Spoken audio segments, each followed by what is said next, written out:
Utility.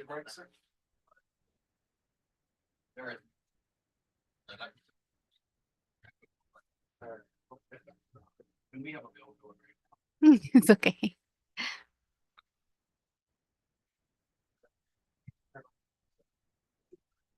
I thought it'd turn in. Sorry, I punched it. I guess I didn't punch the right spot. You know, the computer. guess CSDA. Is it down this week or updating everything? Call to order the special board meeting, the Rainbow Municipal Water District Board of Directors, or Tuesday, May 27th, 2025. Roll call, please. President Hamilton, Here. Vice President Mack, Here. Director Townsend Smith, Here. Dr. Hoffman, Here. Dr. Irvine. Here. Thank you. We have a phone. Oh my. Do I have a motion to approve the agenda? So moved.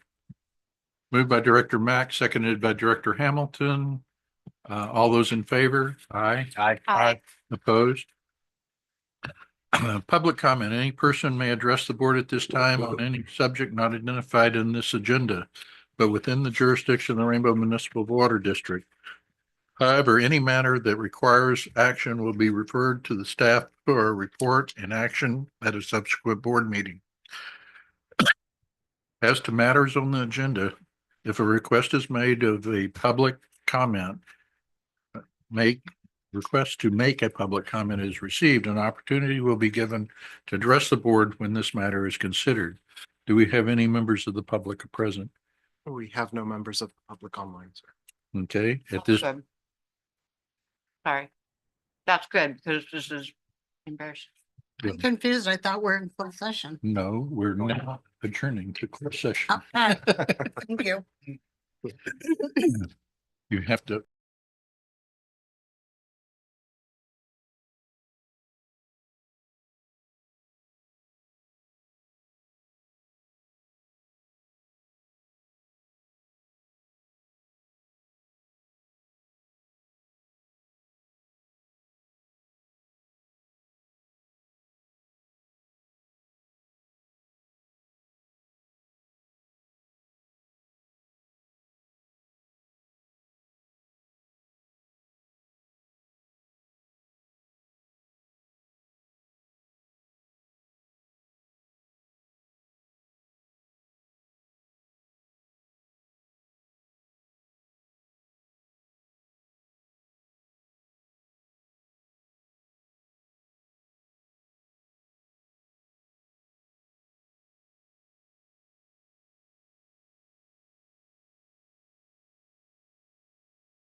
You can have it, yeah. The first layer.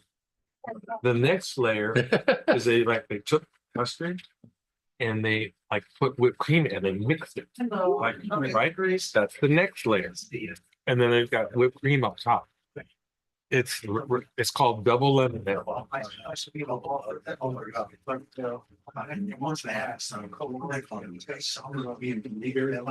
Mhm. Therese, did you?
Uh, Coming out of closed session, legal counsel, do we have anything to report out of closed session?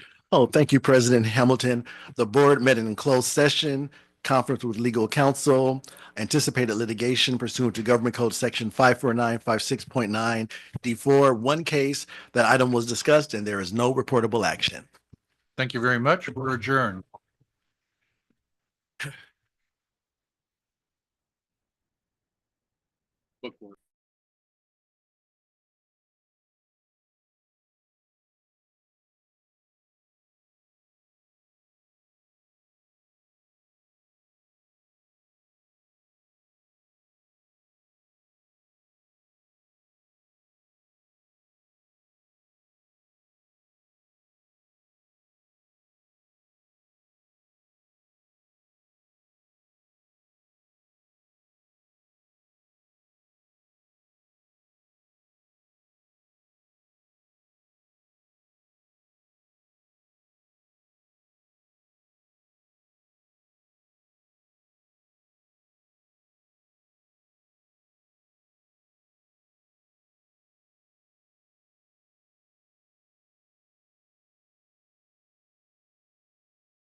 You're ready, Yes, sir.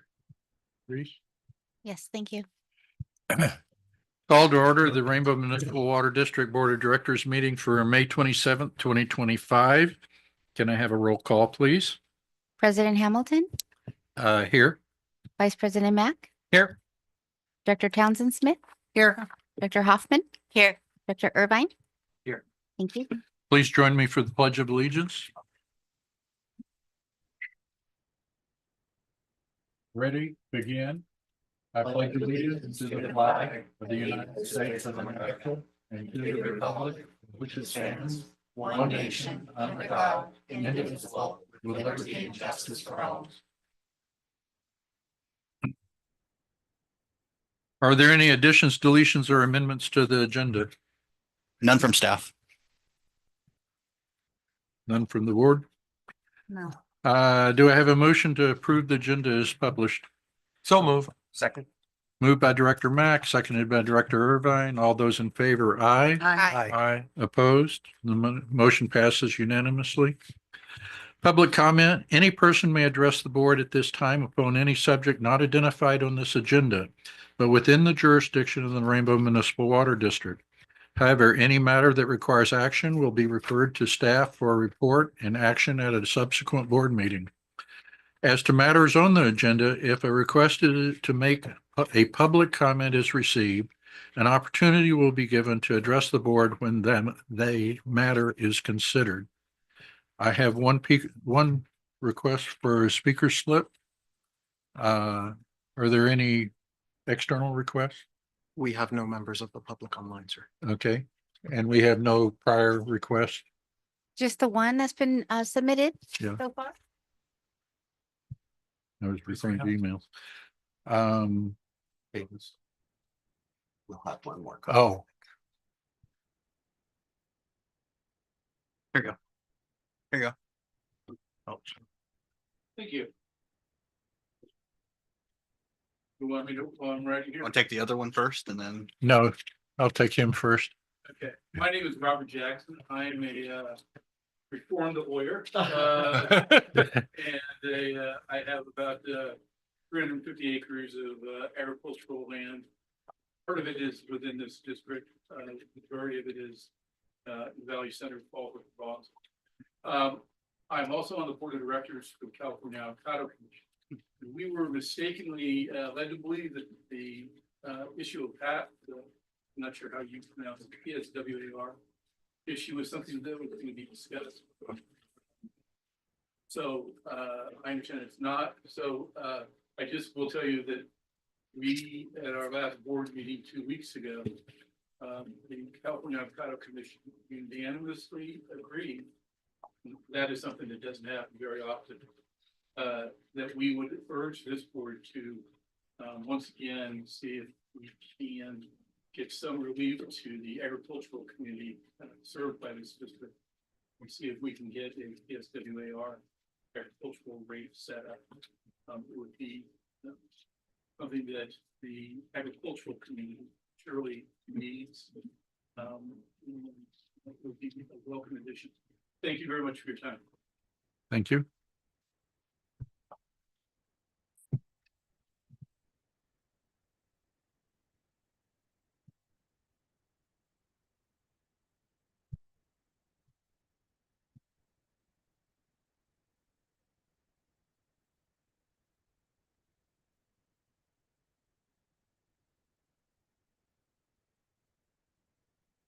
Probably went over a minute, so.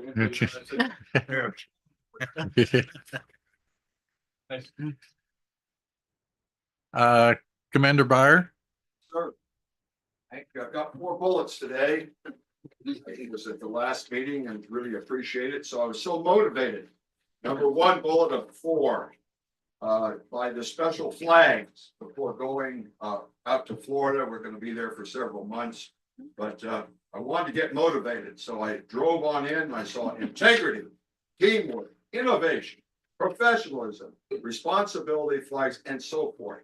That's fantastic. You can't miss it when you drive in here. Wonderful. Number 2, that director over there, please keep going everywhere. I don't know how your family puts up with it and all of that, but you were at the Bonsall Unified School District Military Purple Star Awards. You were at the Bonsall Small, or you're at the every week, you're at the Bonsall Small but Mighty Rotary Club and 50,000 other things you do. I don't know how you do it, but keep it up. Wonderful. Number 3 of 4. The newsletter, like I said last month, is just fantastic. And keep the good, close relationship you have with the Village News and Julie Reeder and the team. That newspaper, like all small papers, small but mighty, just like the Rotary Club for Bonsall, is financially. And then I'd like to add the 4th item that I just added on when I heard that gentleman. And thank you for Director Hamilton for allowing me to go last. I appreciate it, at least on public comments, is the ag rate.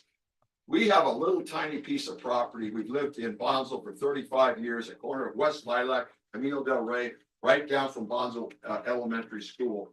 And we should be penalized, I guess, a little bit in the rates to keep agriculture. So agriculture is just so key that I ask you to do the best you can on that. I know that the people that aren't ag people are kind of battling the people that are ag people. But let's face it, the ag people are very, very important. So thanks again, Director Hamilton. Keep up your good work. And that lady over there with the 2 names, Townsend Smith, thank you for being at the. Okay, Well, but She's see, pointing. I just wanted to see if you were listening. I'm have a good time in Florida. You did. Thanks.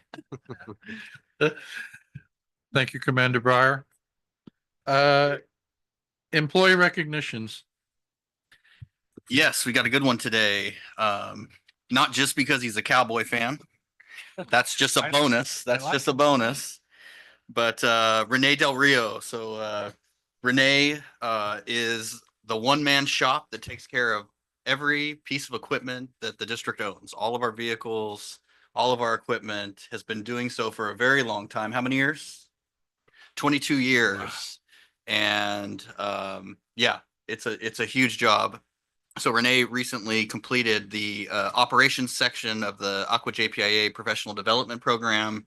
Great program that really promotes supervisory skills and technical skills and a whole host of things. But Renee recently completed that. We have a nice plaque for him. So come on up. But just really appreciate everything you can do for the district and thank you.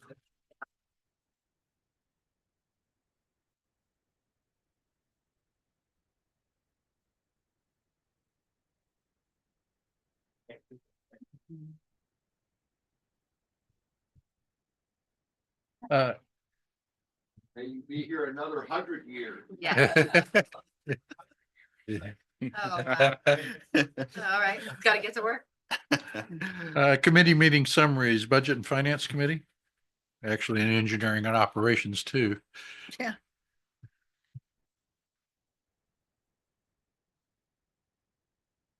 Sixth was a big day for this district this year. Both committees met. The Budget and Finance Committee had a joint hearing with the board. And the topic on the agenda was the budget, which is on your calendar today as item 10A.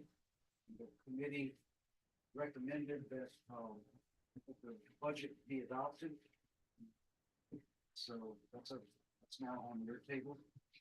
We also, before that Budget and Finance Committee meeting,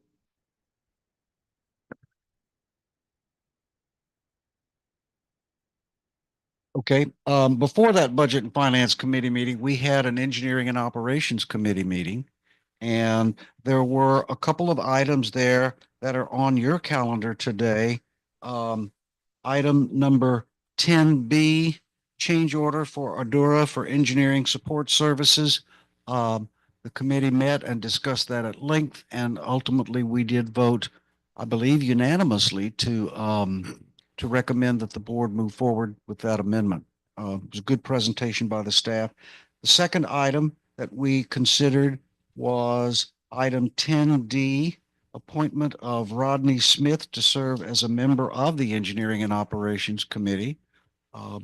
And And the committee unanimously voted to recommend that Rod be appointed. For the next engineering and operations committee meeting, there are a couple of items that we agreed we were going to talk about.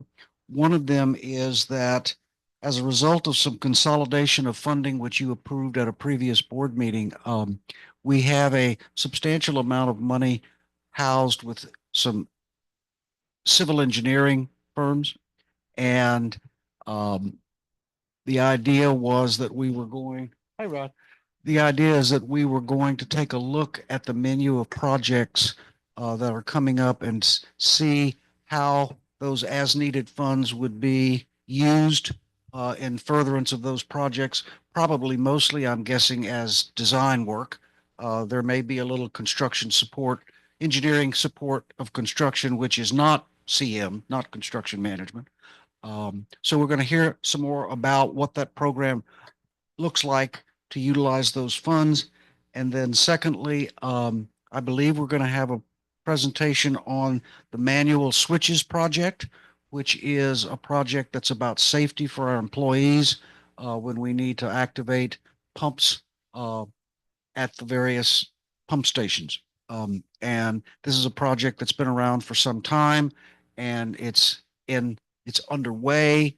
And we are looking forward to getting an update on how that project is progressing, because it's important. It's a very important project.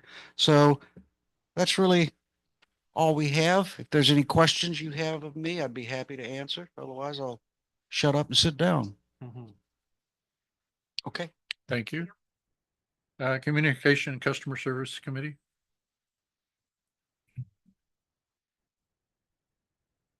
It's okay, don't worry. I have a presentation to move us along here.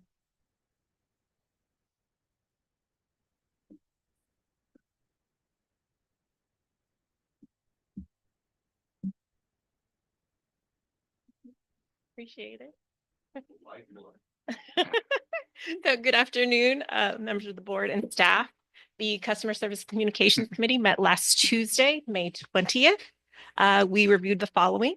So we gave an update on the quarterly call metrics was provided by Supervisor Cruz. We went over our water use efficiency residential rebates. So these are rebates provided through SoCal Water Smarts program through Metropolitan Water District. All 26 member agencies participate, including EMWD. And we've officially migrated from the Water Authority's classification to EMWD. So now all of our customers can apply online for a variety of programs, from sprinkler nozzles, irrigation controllers, turf rebates, rain barrels. Sprinkler nozzles are about $3 per nozzle, and you can get up to 30 of those. Irrigation controllers are weather-based, so they adjust to the weather. It's like a smart learning system. It's a wonderful program. And those start off at $85 for a rebate. Turf replacement, this is where we get the most bang for our buck here. We have bumped up to $5 per square foot with replacement of water efficient plants or a water feature. There's several steps you have to follow to get the rebate, and all of that's available on SoCal Water Smart's website. We move on to the high use items. So high efficiency toilets and clothes washers are available. There's an entire list with serial numbers that you can match up your device to, and those rebates are at $85. And then we fall into the flow devices. So there's 5 provided from Met. Those also offer remote shutoff.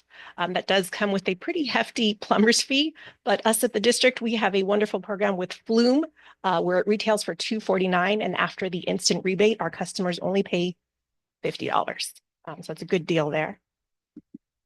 We had our spring events. So multiple events this spring. We concluded this month with a wrap up of those. We had the Wildfire Symposium at Fallbrook High School on May 3rd, where staff spoke at the event, and we had staff available. There's a tent here up on the upper right photo where they answered questions with several of our customers. We just concluded last Wednesday 2 of our field trips in partnership with the city of Oceanside. Students from Sullivan Middle School and Bonsall High School took a 2-hour tour of the wastewater facility. They got to learn what happens after we flush, the entire 8-step process. And there was an educational component to it to really emphasize, please, it's everyone's part to keep our wastewater clean. We went over items not to flush, things that are okay to flush, And an interesting factor in this, there was a filtration process and it showed those tiny little fruit stickers and how they accumulate thousands every day. So please remember to throw those in the trash. Don't flush them down the garbage disposal. This was a great event in partnership with the city of Oceanside. Their plant operator was extremely informative to us. There were a total of 6 staff members, and we had just over 44 students participate. And then upcoming, we have our summer blood drive with San Diego Blood Bank. It will take place here at the Rainbow Water parking lot. Signups is available on the website with appointments from 9 a.m. to 2:30 p.m. And everyone who donates blood will receive a San Diego Padres blood drive t-shirt. The newsletter. This month was jam-packed with information because May is Water Awareness Month. We had information on water use efficiency programs, how our safe and reliable water supply is there and remaining. We have information on how we're keeping our water rates steady for this entire year as a reason for detachment. So we wanted to emphasize we're still moving along with that, and there will not be a rate increase for water rates July 1st.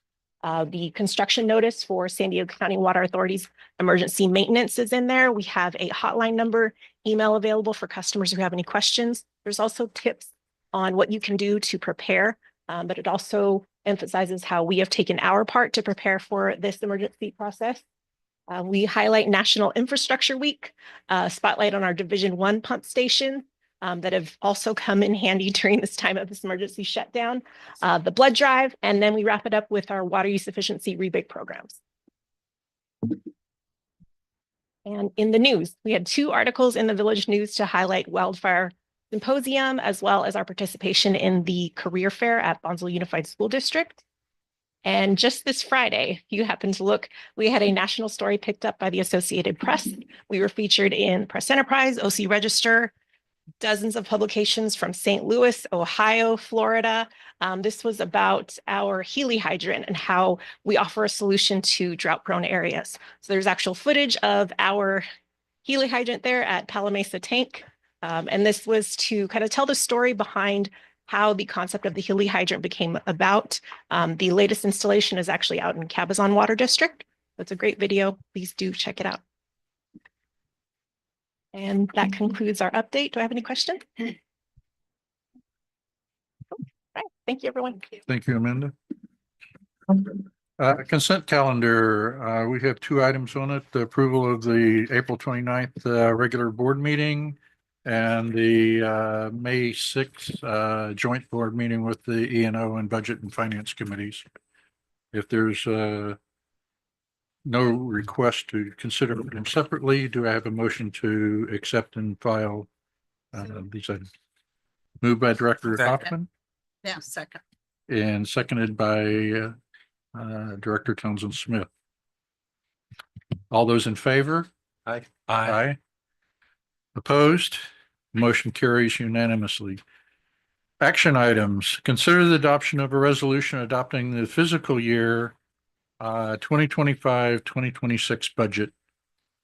Yeah, and just a quick kickoff. We started this process back in March with the CIP and have run through in detail quite a few of our kind of key budget items, both our operating, non-operating, CIP, staffing, quite a few things in detail. So we just have a few slides for you today. We again went through in pretty good detail on May 6th, all the kind of the inner workings of the budget. Everything is attached to the staff report, all the department level summaries and, kind of high level and the deeper level stuff. But Constantine's going to kind of run through the highlights here of how everything shook out based on all the feedback we received. And then we'll be asking for an action there. So go ahead. Yes, thank you, Jake. And I prepared a short presentation just to go over highlights of our May 6th workshop and just to discuss what we talked about and on a high level. So firstly, we reviewed Water Fund 01, and the key highlights for fiscal year 26 budget is that we're projecting 11,000 feet of water sales, which is up from 10,000 that was planned for this fiscal year. And it has to do with improved sales numbers that we see this current fiscal year. And the second bullet point is that we estimate that treated water purchases from Eastern Municipal Water District will be at 18.3 million. And our cost of purchases will decrease from 19.7 million. And it has to do with detachment and some savings from the water rates that we receive from Eastern, especially on the fixed cost side.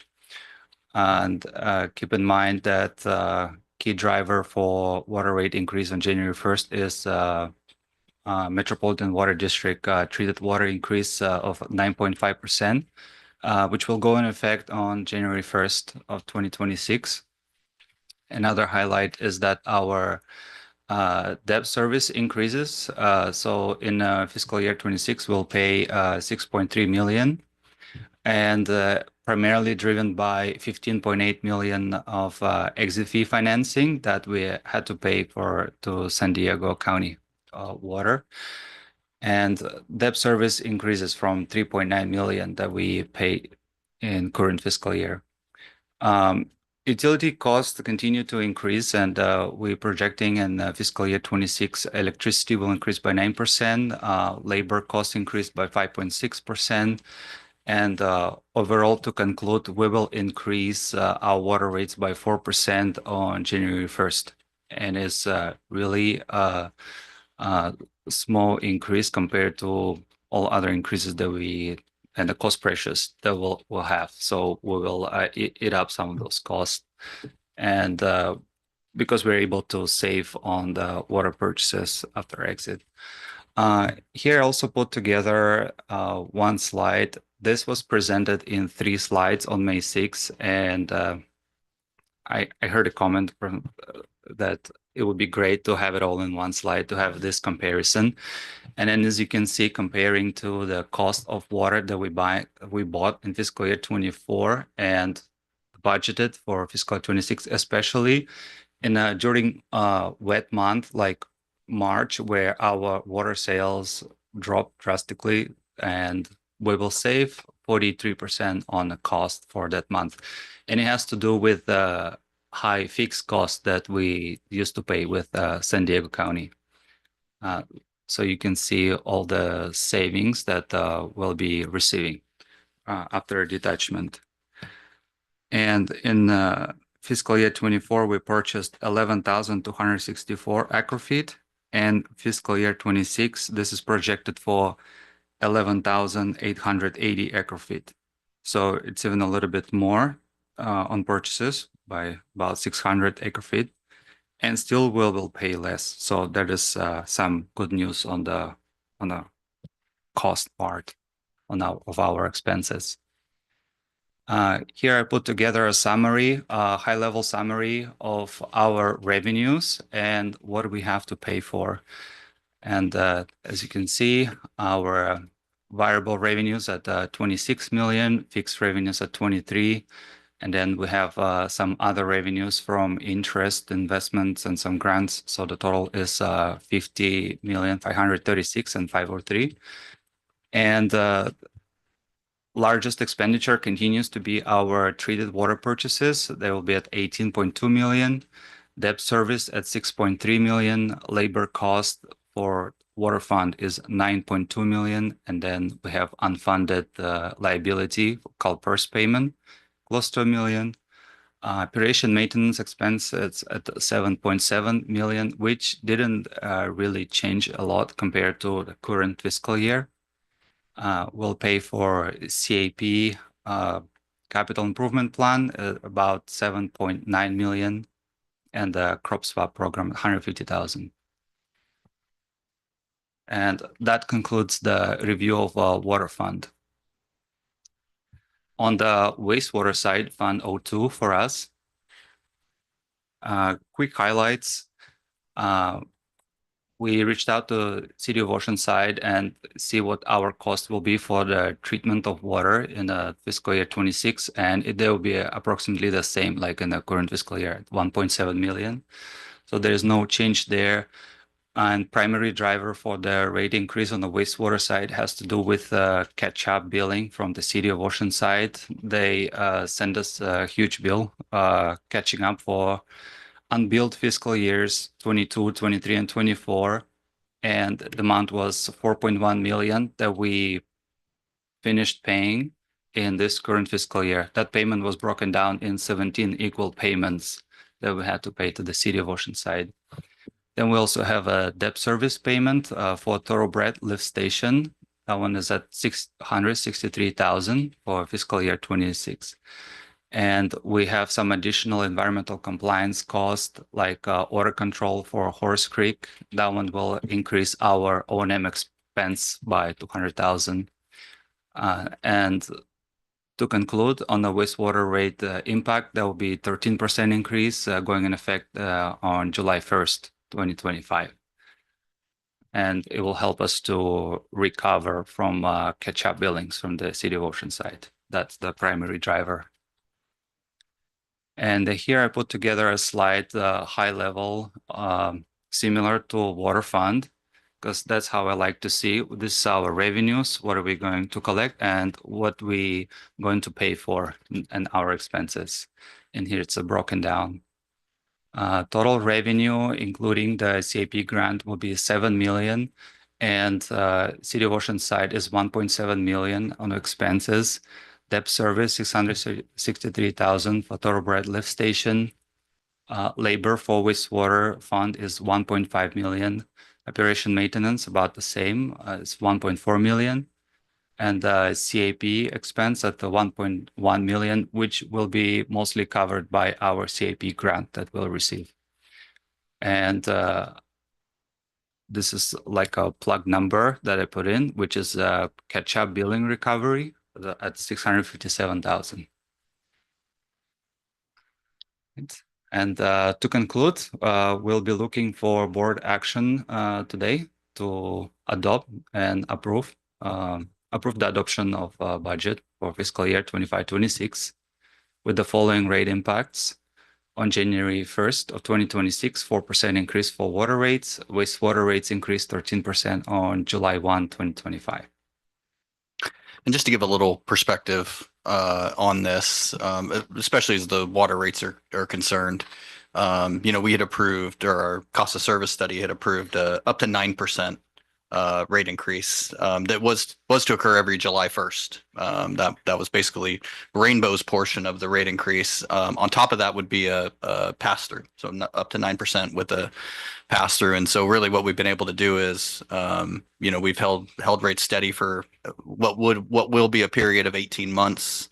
And then the 4% is truly, 75% of it is truly just a pass-through of the MWD rate increase. So we've really been able to hold that to about a 0.5% or less as far as these operating and energy and how those things are impacting us. And so, so we spent a great deal of time kind of working every efficiency into that water rate. The wastewater rates, this is a little bit of catch up, even beyond just the catch up billings. Several years in the past, we didn't increase rates, and so there was a little bit of catch up. Our cost of service indicated that, and so these are in line with our cost of service. It equates to between, I think it's $8 to $9 per EDU. So that's our typical single family customer is 1 EDU, or sometimes they're 0.8, depending on the size of the house.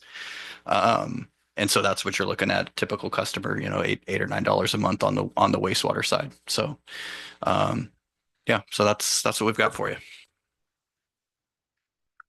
Any discussion? Do I have a motion? So moved. Moved by Director Irvine, seconded by Director Hamilton. All those in favor? Aye. Opposed? Motion passes unanimously. Consider the approval of a change order with Adura for development plan check services district-wide. Mr. Williams? All right, thank you. As Chairperson Nelson mentioned, this did go before the E&O committee at their May meeting. Some background for the board. The district formerly had an in-house position of the associate engineer. That position was vacated in 2022. The district went under contract with Ardura while we decided if we were going to backfill this in-house or what to do. At the board's direction, this position was frozen in 24-25 to in an effort to hold rates as low as possible. The position remains frozen now. We have done some past recruitment processes. We laid out that in your board memo. The recruitment was not what I would consider successful in the number of applications and the qualified applicants that we did receive. That said, the district and its ratepayers continue to receive what I would consider 5-star service from our consultants on this. Their timeliness, their attention to detail, the reviews, knowing the district standards and specifications inside and out. Robert in operations, myself in engineering, we meet with them on a very regular and frequent basis. We did put in there, just so that the board is aware, this contract is almost solely funded by the developer deposits. In the last few years, only $7,100 has been charged to the engineering operating budget. And that's when we're working on something that we have yet to assign a project number 2 that we want a civil engineer to weigh in on. Otherwise, the lion's share is charged directly to the deposits, which we collect on a regular basis. So with that, we would like to execute this change order, have the board authorize the general manager to sign on the district's behalf, continue services, and also, extend this agreement to, I believe it's December 31st of 2026, because it's set to expire this calendar year. With that, I'm happy to answer any questions the board may have.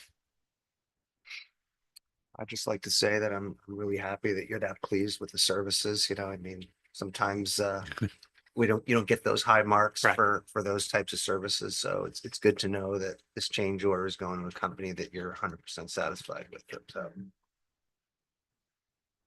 Any additional discussion? Is there a motion? So moved. Moved by Director Irvine, seconded by Director Townsend Smith. All those in favor? Aye. Opposed? Motion carries unanimously. Consider the adoption of an ordinance authorizing amendment to section 3.01.030 of the Administrative Code.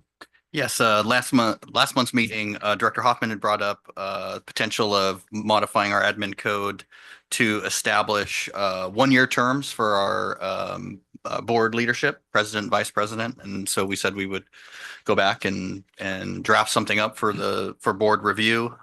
There is a red line version in the packet, but this is, totally under the board's purview and up for your review. Is there any discussion? Do I have a motion? Move recommended action. Moved by Director Irvine, seconded by Director Townsend Smith. Roll call vote, please. President Hamilton, Aye. Director Mack, Aye. Director Townsend Smith, Aye. Director Hoffman, Aye. Director Irvine. Aye. Motion carries 5-0.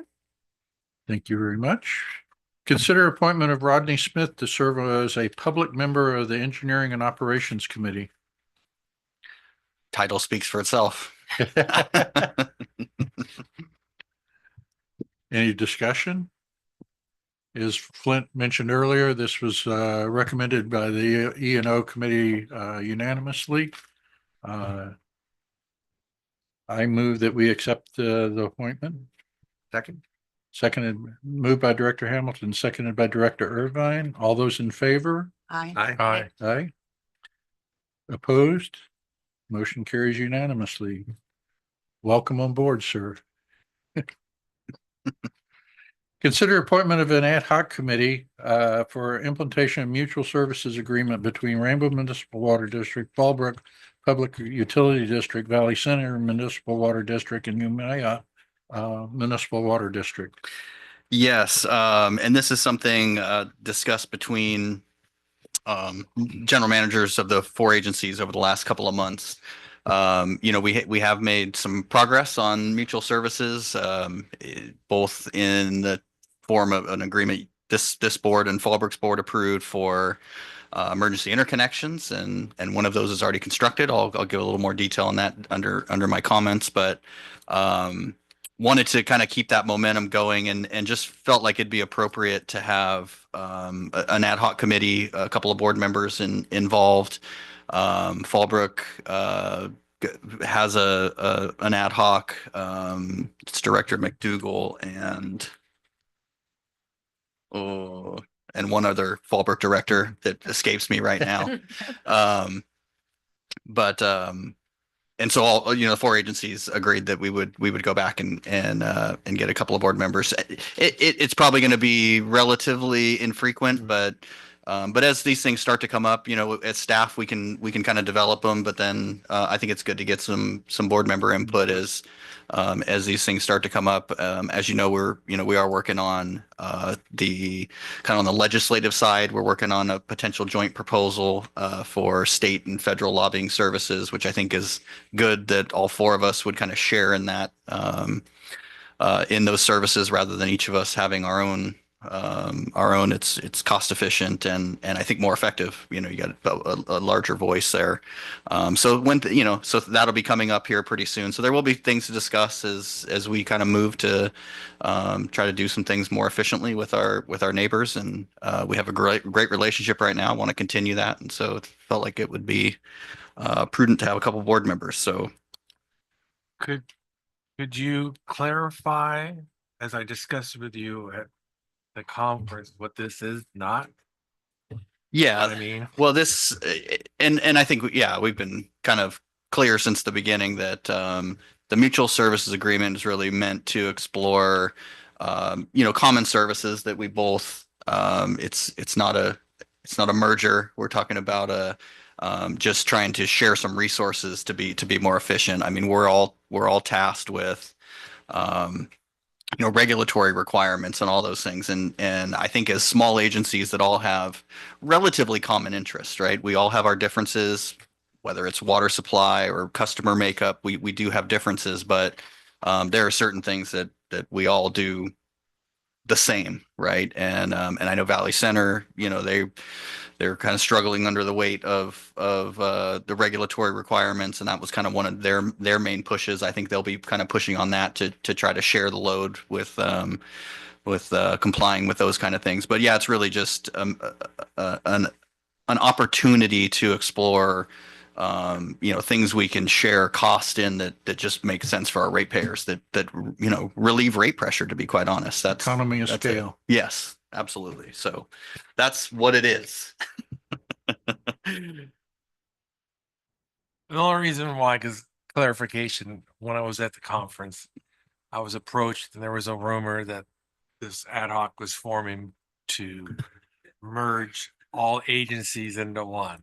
I had to talk to Jake about that, and it's not what the rumor was. That would be a tall order given our borders and things. Yeah, that would be a tall order. No, it's really just meant for some common work items that we can all help each other in. Yeah. Any other discussion? Do we have a motion to appoint an ad hoc committee? Or nominations? I'll volunteer. I'll volunteer, but no one else wants to do it. Awesome. Hamilton, Mac? I was gonna recommend you.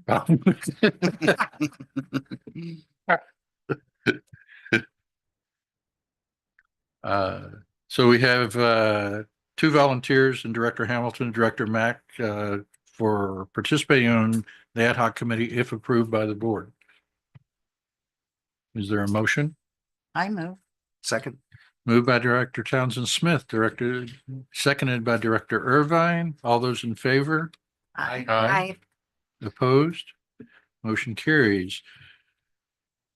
Item number F, consider the appointment of an ad hoc committee pursuant to Administrative Code Section 3.06.02. The board has met and discussed this item and has chosen to take an alternative path. Yes. So I think we can table this. Yeah. Table it. Yep. Information items, operations report, engineering report, administrative services report, and finance report. Anybody have anything to add or questions for any of the various departments? Reports and comments, general manager's report. Yeah, and just a few things today. Did want to elaborate. We do still have the pipeline 4 shutdown is coming.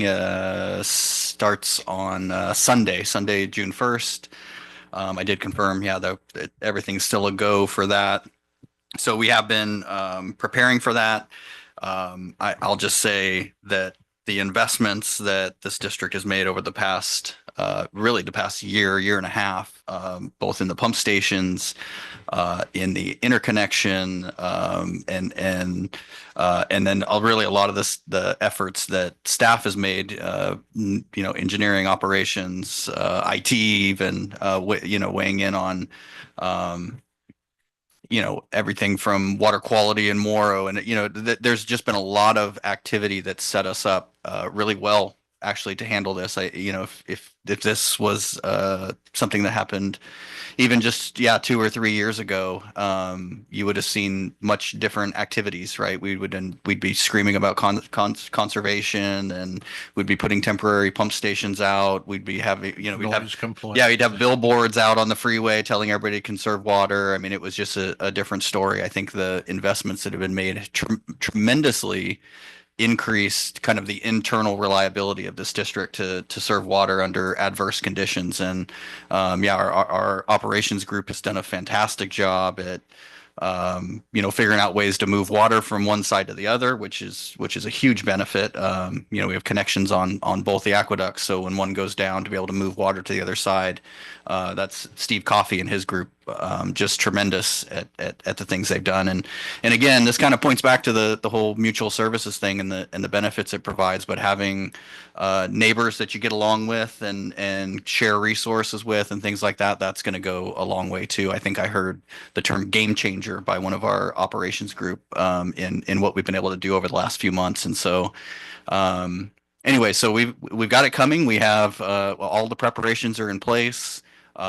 We've got the initial plan, and then we've got contingency plans if things don't go our way, and I think everybody's starting to, I mean, you never know what's going to happen during a 20-day period. And so, but I think we've done everything we can to prepare for it all. And big kudos to Mr. Gutierrez over there, who shines in this department, to be quite honest. When we talk about emergency preparedness and those kind of things, it's not just wildfires and things like that. He is an expert and recognized expert in the field, and during times like this, it comes through. And I think, and this has been a big team effort, but those guys have really stepped up over the last month or so. And I think we're in really good shape. So that's it. Are we gonna have those, I think, before the big orange things that tells the people driving water's gonna be shut down and please conserve? Not necessary. Guys? Not necessary. Yeah, that's what you would have seen, back in the day. But really, our customers they shouldn't feel this. They're not going to notice a difference. You never know. Anything could happen, right? Not even in June, anything could happen. But as far as this goes, we feel pretty good about where we're at.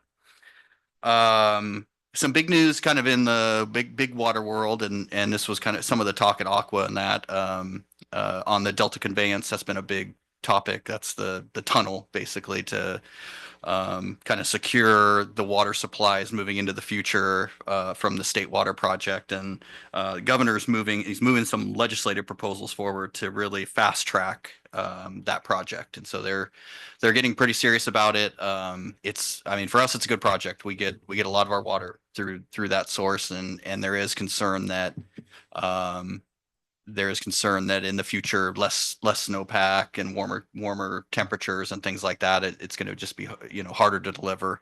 And so anyway, so that's kind of been in the news lately. One thing that we're dealing with internally, the state Water Resources Control Board came out with some requirements on, some additional requirements on backflow. So your backflow prevention devices. But basically including some additional categories that, that need to be, types of services that need to include a backflow. And so there's a lot of discussion right now on those requirements. There's a lot of pushback on those requirements because there's just certain types of services that haven't been required in the past. These single family homes with fire sprinklers now requiring a backflow or some other kind of a configuration so you don't get stale water that comes back into the water system. But we have a lot of single family homes out there with fire sprinklers that don't have backflow devices because it wasn't required. So you're talking about major retrofits and things like that. So there's a lot of back and forth going on about it right now, but we did start to put together a plan basically in compliance with the requirements. And so the E&O and the board will see that eventually. We're kind of seeing how it plays out here over the short term, but I think our deadline is approaching. So we're working on that plan, and something you will see and could have some impacts. It is there's a phasing to it all. Even if they get all of those requirements in there, there's a 5 or 7 year window to kind of come into compliance. But obviously it would have impact to us and our customers. So we're kind of keeping tabs and we'll let you know on that. But just heads up. Amanda already talked about the heli hydrant story, so that's great. So that's all I've got today. Cool. Thank you. Legal counsel report. Thank you, President Hamilton. I did a written report and update on the Endangered Species Act. There's a proposed rule that could impact water projects and operations and other public infrastructure projects as well. Last month, the United States Fish and Wildlife Service, together with the National Marine Fisheries Service, proposed a rule that would rescind the regulatory definition of harm under the Endangered Species Act. Currently, harm is broadly defined under the ESA to include both direct and indirect actions that can harm a protected species, such that, if there is a harm or degradation to the habitat of a listed species, even if the species is not there, occupying the site, or if it's just to the habitat, that indirect harm can constitute a take. And if there's a take, which is, defined as harass, harm, pursue, hunt, shoot, wound, kill, trap, capture, or collect, that would trigger the permitting and consultation provisions of the Endangered Species Act, which, of course, can be quite involved, lengthy, lead to, a lot of project delays, et cetera. So this proposal that's under consideration would completely remove the definition of harm. It doesn't provide an alternative definition. So the public comment period ended just last week, and it was really interesting. It was, a lot of very passionate comments expressed on both sides. You would see a lot of those who oppose this saying the rule will undermine and limit the protection of listed species, as originally intended under the ESA years ago. Others saying that, over the decades that this act has been enacted, it's just become, more and more extensive and burdensome, so that, now is the time for the regulations to be reconsidered and implemented in a more practical and, reasonable manner. So very interesting there. But also, this is the latest action in the trend we've discussed before, because we've had, prior discussions on the Chevron case where it was really kind of a monumental decision where the United States Supreme Court held that deference to prior, federal statutory interpretation is no longer required. And in this new rule, when the federal agencies proposed this, they specifically cited that Chevron doctrine and essentially departing from decades of prior statutory interpretation on this issue. So a really interesting issue. I'll keep you posted. If this actually goes through the final, it'll be one of the more significant, changes to the Endangered Species Act we've seen in a long time. And it would have a direct impact on us relative to things like CEQA and things like that. Right. If we're doing, a project and if there's a species there, or even if a species is not there, but there's a habitat for a species, yeah, this then under the prior definition of harm, if it's not more direct, like an actual, kill or hunt like that, then it would really streamline the permitting. process going forward. Yeah. Reducer. That's a favorable thing toward development. Yeah.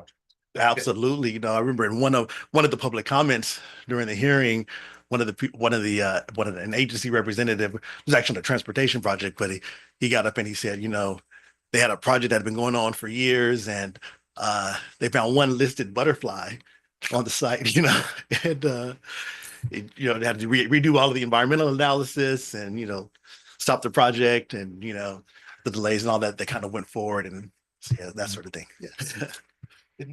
Yeah. What's your read on it being approved and not challenged in court? Yeah. Yeah, a lot of the public commenters said they will challenge it, but it looks like there's a pretty good chance of it actually getting approved. Yeah, Based on the legal basis that's been presented. Mhm. Board member comments. I have none. Director Mack. I'd like to make just one comment. Last week I drive in by the McDonald's and I saw Robert, and I guess we had a big main break there. And I just want to give a compliment to Robert running that job. And then he informed me that this was all in-house being repaired and how much money the ratepayers are saving. And it was a pretty massive hole. I don't know, it was like 15 feet deep. And I was like, hey, where's the shoring? He said, oh, it's on its way. Then again, he informed me it's all in-house. And the ratepayers are going to save a lot of money doing it in-house. And so I was very proud of him. Well, I probably should tell you the results of that. I probably should have done that during my comments. Actually, I slipped my mind. It was a good repair. We got the water back in service, which was really good. I had made the board aware of this a couple of weeks ago when it occurred. We were concerned that potential for damage to Highway 76, and there has been some issues in that area. I think we got underneath the pavement a little bit, and there's definitely travel lane issues. It's not nothing that's going to wreck a car, but there's a definite bump there that was not there before. And so actually what you're going to see is starting tonight. Is it still tonight? Yeah, starting tonight, Tuesday, Wednesday, Thursday, you'll see our paving contractor out there repaving a portion of the road. Robert and his team, Robert Burney, our construction supervisor, worked with Caltrans to kind of define the limits, and it was reasonable. They were very reasonable about it, so they worked out a pretty good area and schedule. It's mostly night, overnight work just to minimize the traffic impacts and school and all those kind of things. But it is a pretty significant area that needs to be repaired, and somewhere to the tune of $200,000 in pavement repair. So while we saved on the repair, it's not an inexpensive job. It's not an expensive job. So We'll still give him kudos to our employees. yes, for sure. Director Irvine. Yeah, I just wanted to recap and commend staff on taking what would have been a 9.5% pass-through water rate from Met and be able to efficiently manage that down to a 4% rate increase to ratepayers. I think that's commendable. It shows that staff is doing their job to try to do the best they can to keep water rates within a manageable level. So thank you to staff for that. Also just wanted to wish everyone a belated happy Memorial Day. I had the pleasure of attending the remembrance ceremony at the Masonic Cemetery yesterday, and it was a very nice ceremony and emotional ceremony. So my thanks and praise go out to Gold Star families and all the members who have served in the military and have been willing to put their lives on the line as well. So happy belated Memorial Day. Director Townsend Smith. I have no comments. Director Hoffman. I had the pleasure of celebrating the accomplishments of Bonsall Unified School District. I guess, Jake, you did it last year. So that was fun, representing Rainbow and fire departments, police, the whole community. So yeah, that's what I did. That's about it. Board report, CSDA. Well, that was yours, but I went to their quarterly meeting last week. It was a very interesting topic, which was on advocacy of children that don't have parents. And it was kind of enlightening in that we should all be thankful that we have parents and everything, because the lady said they represented San Diego, but was also evidence nationwide that a child that's in a foster home, 7 or under, if they're not adopted by 7, they're not going to be adopted. And it was also sad that she brought up that 80% if you're in a foster care home, 80% of the children are either going to be into drugs or won't even graduate from high school. So it was quite eye-opening, and someone at the table said, "Thank goodness we had parents." So it sometimes we take things for granted, and that was like an eye-opener for me. So that was it for that. The other one is at 18, they're out and they're on their own. Not a support group or services to help them transition. For CSDA too, I actually went to Ledge Days this past week. Was that this past week? They all It all runs together. They were blurring together a little bit the last couple of weeks. But it was interesting. We met with 5 or 6 of our local state assemblymen, state senate offices, and I think fortunate enough because they have kind of a slate of things that they like to or they were advocating for. But I got to handle the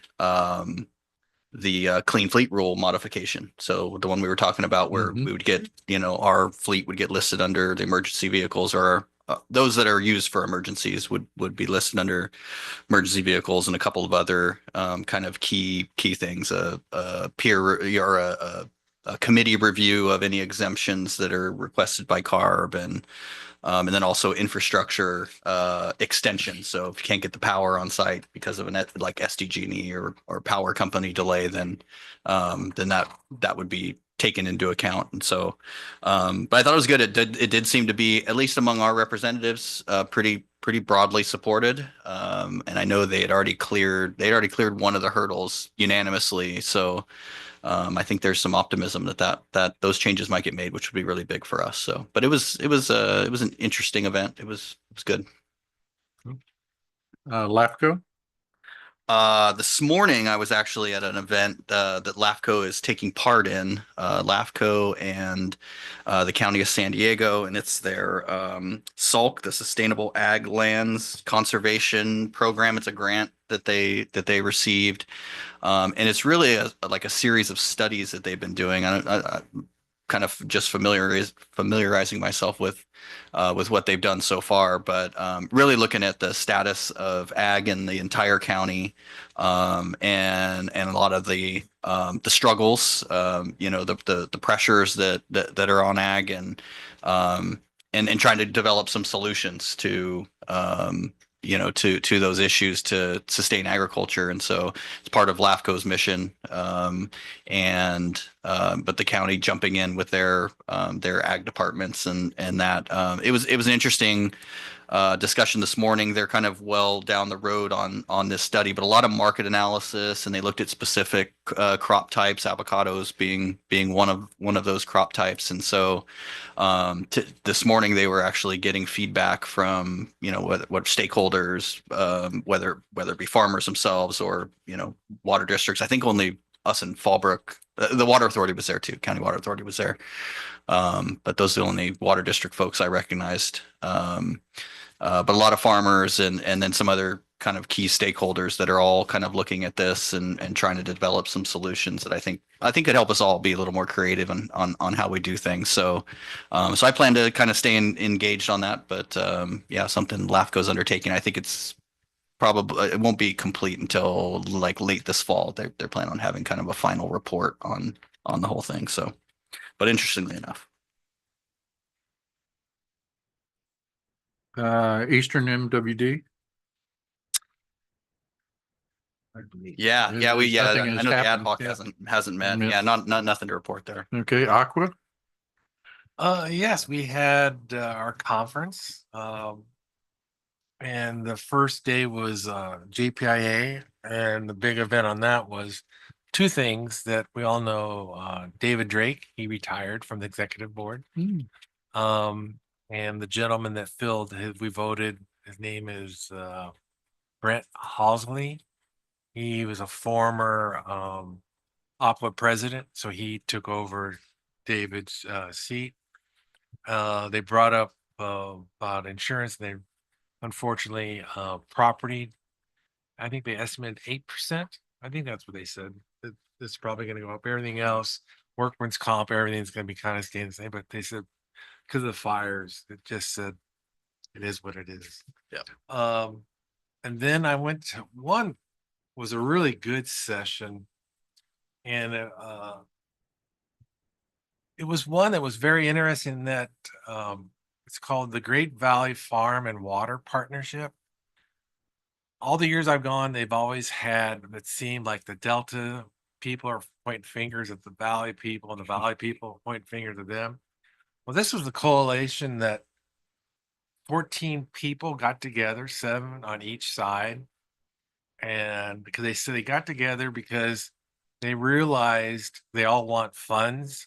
And when they figured if you're joint together, it's easier to get funds versus fighting. And one of the things they all agreed, there's 14 of them, and they put, I think, their top 10 things that needed an agreement, what needs to be done. And the number one thing on their list that they all agree upon is the silt and the delta needs to be dredged out. That was 70%. That because it's diverting water, it's affecting the fish. And then the next important thing they want to tackle is the weed evasion. But I thought this was the first time. It was all these years, the finger pointing, and now they finally got together and working together as a team. So I thought that was a positive thing. So that's on that. Anybody else that attended the conference have any comments? Water rates. I'm not seeing anything about water rates. I can't even remember now. I learned a lot at this conference. I enjoyed going. It was a whirlwind, but yeah. So, but we're new. Like we'll learn next time. But I learned a lot. Keep drinking from the fire hose. Committee members, workshops, seminars, and training. Any special there? I wanted to bring up CSDA because that's coming up. I'm getting plane flights and all that. I don't know, like to save our district money, if all of us should go. Is that the way you want it to be? Like where we all go or one person goes and represents? I don't know. Yeah, I mean, we leave it up to the board. Typically and we talked about this last year during the budget season, but we usually budget, on the board level for about 2 conferences per year per board member. And, there's a lot more that go on than just 2, but that's kind of been our average. And so that's kind of where we kind of see, I mean, if you want to self-regulate, that's kind of that's what we budget. And the board budget actually came down this year. You guys were actually a reduction in our budget. So thank you very much. And they're compliments. Important not only from an educational standpoint, but also a networking standpoint. Yeah, so it is valuable. Delegating 1 or 2 people doesn't necessarily help you on the networking. Yeah. Okay. What other conferences are during the year besides Aqua? Well, I'm glad you brought that up. CSDA. Yeah, I'm glad you brought that up because we do have, those are the primary ones. You have twice a year Aqua. They do one down south. So that's usually a little more affordable, because it's usually within driving distance. It's either usually La Quinta or Palm Springs area or San Diego. And I think this year it's in San Diego. So that's pretty reasonable. And there's usually one up north. It's either Sacramento or Monterey. Sorry. That's not me. I was like, is that? I don't know what that is. And then CSDA does their just one annual conference per year. Two other agencies that are associations that we're looking at, and these are things that we've attended over the last year or so to kind of gauge value and that kind of thing. And a couple of them I've been involved with in the past too. But the Southern California Water Coalition, which is a really strong group of water agencies. That they hold quarterly luncheons. I don't think they do an annual conference. But they are really educational. It's kind of a water group, right? They advocate just for Southern California priorities and things like that. It's relatively inexpensive. It's $1,000 a year for the membership, and then if you want to go to the quarterly luncheon, which a lot of them are just in Temecula, they kind of move it around too, from kind of LA down Orange to County, San Diego. Yeah, Orange County. Southern California Coalition. Yeah, Southern California Water Coalition. So that's one where There was one in April that had the head of the DWR. right, which was a good one, right, in Temecula, right? Mm-hmm. And then the other was the Urban Water Institute, and they came in, talked to us. That was Darcy Burke. Yeah, Darcy Burke came in and was kind of pitching that organization. And really, I mean, they're called Urban Water Institute, but they're a lot more than that. It's not just urban water. And she said that's actually kind of evolved over time, where it's really it's another coalition of both urban water needs and ag. And she's a big advocate for ag. She does a podcast, and she's a director up at Elsinore Valley. But another really good agent, or a really great group. They do hold one annual conference. So that's another one. We were going to propose, maybe as soon as next month, to actually include those potentially in the admin code. So they would kind of be approved. So you don't have to do like a special request to go to the luncheon when luncheons come up. If you want to go, Because we have a can go. membership. But these are very well. We would, yes, Okay. we would, but these would be very valuable organizations too. But you can see there's really, even with you add in urban water, there's probably 4 kind of main conferences. There are some other ones like Colorado River Users Association. They do one each year. So there's some other things, but really there's 4 main conferences, and we budget for each director to go to 2. It's not exorbitant cost, and as members we get pretty good rates on those things. And like President Hamilton said, it's good to be engaged in those networks. They kind of all serve a little bit different. Aqua again is very heavy on water statewide. Southern California Water Coalition, Southern California based, really in line with our interests. CSDA is a little more broad, but they do a lot of good leadership training and things like that we like to take advantage of. So they all kind of serve their own purpose. And I think, by the time we have schedule conflicts and things like that, usually it ends up being about right. Two a year is about right. So, but even as a relatively new board member, I think it's extremely valuable to kind of, it gives you a good big picture kind of a thing when you go to these things. So, but appreciate the thought on that for sure. I would mention that ladies organization at Aqua, several times they mentioned her, and she was there representing. Yeah. So it's like, I got, wow, but she's kind of she's engaged. She's engaged. She's a player in the. Yeah. Request to attend upcoming meetings and conferences? Nothing special? That's out of the ordinary. Suggested agenda items for the next regular board meeting. I have a few, and I'm not sure if this is the right place to add them in, but I would like to consider getting rid of these hazmat portables on our property. I'm not portable? sure. You're talking about the portable That- buildings? Yeah, that hazmat crews have to come in and get rid of. I'm not sure if we're paying rent on those buildings. Oh no, No, those buildings are to replace the asbestos contaminated building over there. Yeah, that's a permanent building that's uninhabited. Okay. Yeah. And so it's not costing the district anything to keep that building. Well, other than we have temporary space that we're paying for. That's but that's the only alternative really, other than building, building a new building. Building out of. Yeah. That has asbestos in it? No, We have building number 2, which several years ago flooded out. Where the Uh, guys go in? No, That building? no, it's It's Next to over. the mechanic bay. next to the Oh, mechanic bay okay. out there. And, and when Chad knows this a lot better than I do, but when they went in to take a look at the repairs, yeah, that it was going to be it was going to be very expensive due to the asbestos and things that you were going to have to deal with. And so that's when we got the portables and basically closed the doors on those buildings over there. So that's, yeah. I heard it's like a shark. If you don't bother it, it won't bother you. and that's That's why it? it's, Yeah. that's why it's sealed off. That's true. Really? Yeah. Well, can't you just drywall over it or something? No. Not that easy. Paint. I watch a lot of renovations. Yeah. So it's actually something we are looking into. We've got an architect that's kind of, it's small scope, but they're looking at potential retrofit and, but I'll tell you the early numbers coming back, it's pretty pricey. So it'd have to be, it's something that would come before this board before we took any action. I mean, Okay, I also would like to wonder if we're gonna pursue solar for the district. Yeah, I we, know we've yeah. talked about it, but we've never really had a solar company come and speak with us. Maybe that's true. We do have a few conversations going on currently.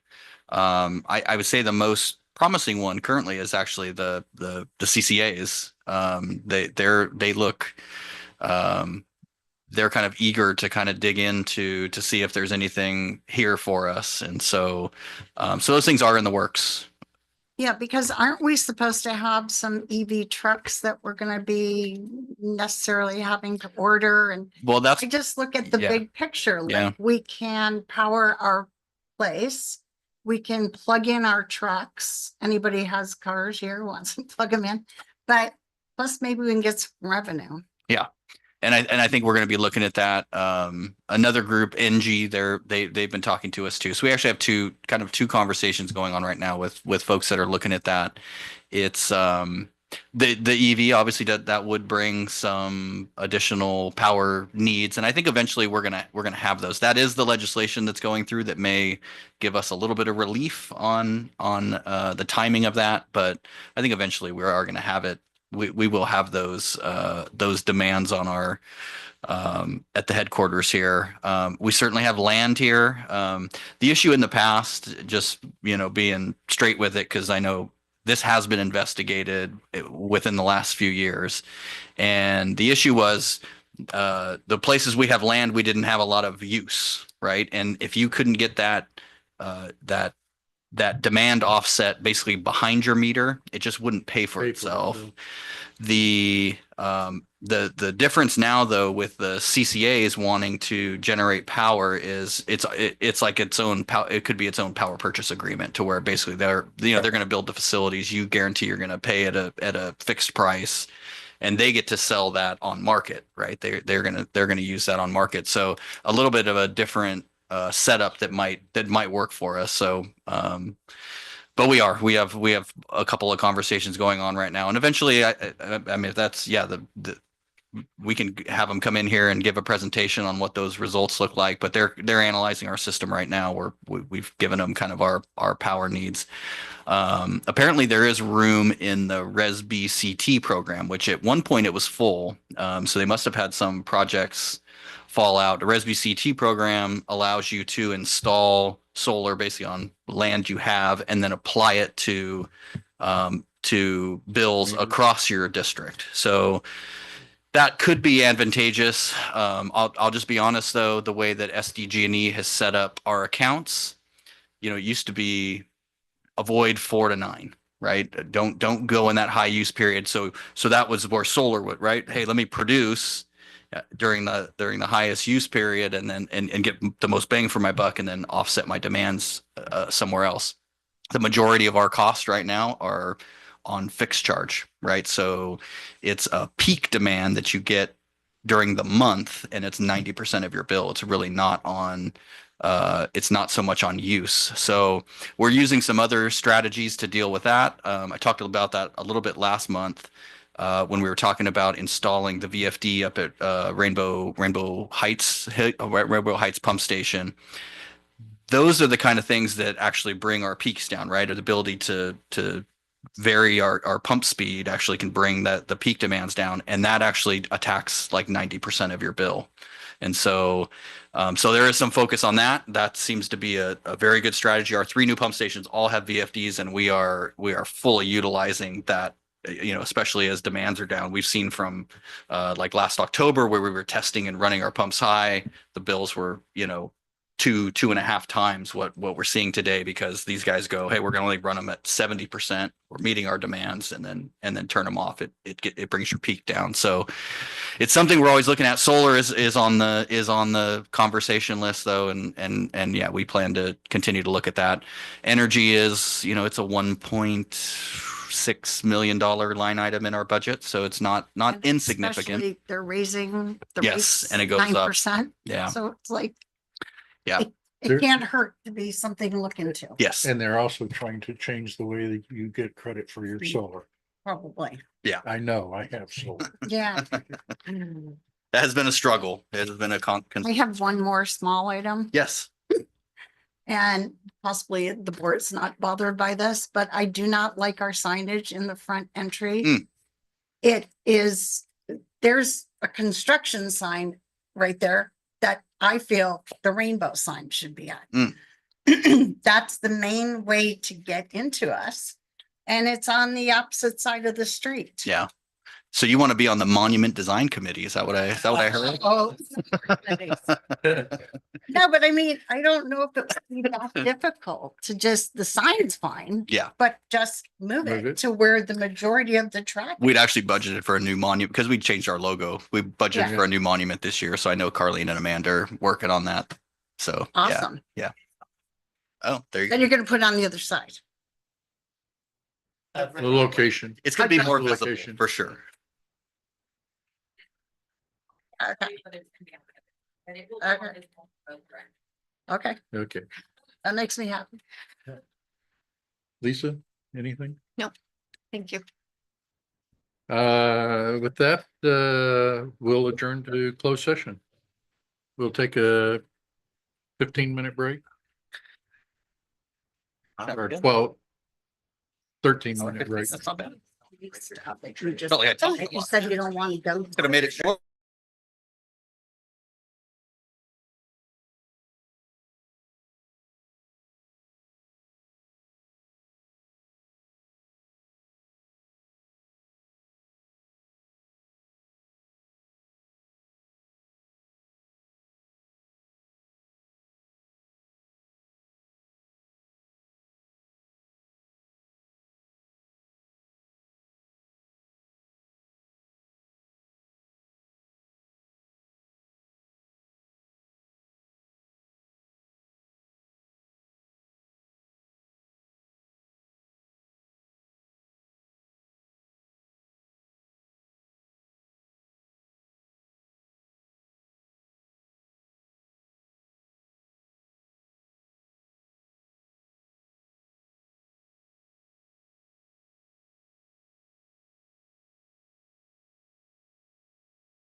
My rabbit gopher population. That's what.